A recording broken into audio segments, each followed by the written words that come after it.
नमस्कार, आप देख रहे हैं बिहार तक। मैं हूं आपके साथ सुकन्या सिंह।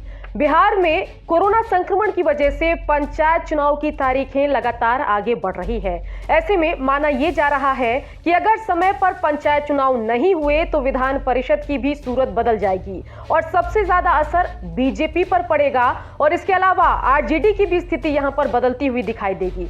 और साथ ही हम आपको बताने वाले हैं कि क्यों एलजेपी पर कुछ खास असर नहीं पड़ेगा। तो अगर आप भी जानना चाहते हैं कि पंचायत चुनाव में हो रही देरी की वजह से विधान परिषद पर क्या कुछ असर पड़ेगा, उसके लिए ये वीडियो जरूर देखें।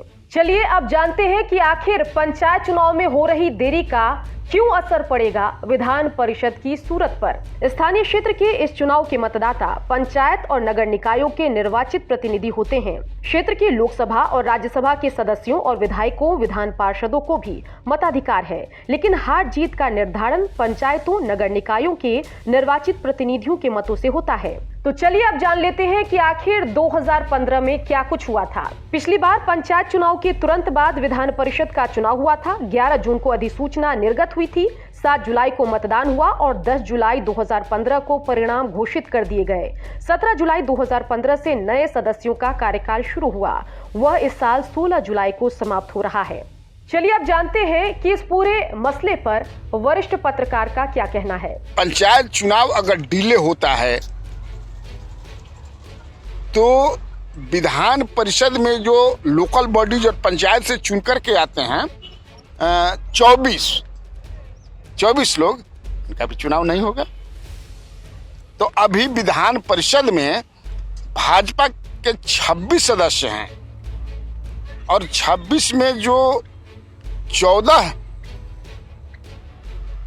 लोकल बॉडीज और पंचायत से चुन करके आते हैं, उनके पिछले बार लास्ट बार जो हुआ था वो 2015 में हुआ था, उसमें 11 उनके चुने गए थे, लेकिन और 2-3 जो है जैसे अशोक अग्रवाल हुए, नूतन सिंह हुई, ये लोग सब मिल गए थे, तो संख्या काफी बढ़ गई थी। और राजद को, क्योंकि राजद का तो था ही नहीं, पिछले बार जीते थे 4, लेकिन वो 4 में 3 जो है भाग गए।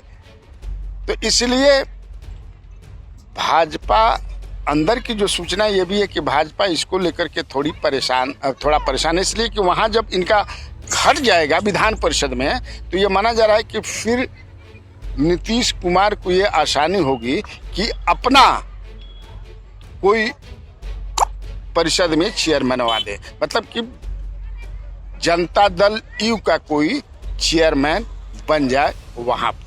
तो देखा आपने कि बेशक जो इस बार के पंचायत चुनाव के प्रत्याशी हैं वो अपनी तरफ से तैयारियों में जुटे हैं, लेकिन दूसरी ओर लगातार पंचायत चुनाव की तारीखें आगे बढ़ती जा रही है और अब भी हम तारीखों के ऐलान होने का इंतजार कर रहे हैं। इसी तरह हर रोज हम पंचायत चुनाव से जुड़ी एक खबर आपके लिए लेकर आते हैं सुबह 8 बजे। अगर आपकी भी पंचायत चुनाव में दिलचस्पी है तो उस खबर को जरूर देखें।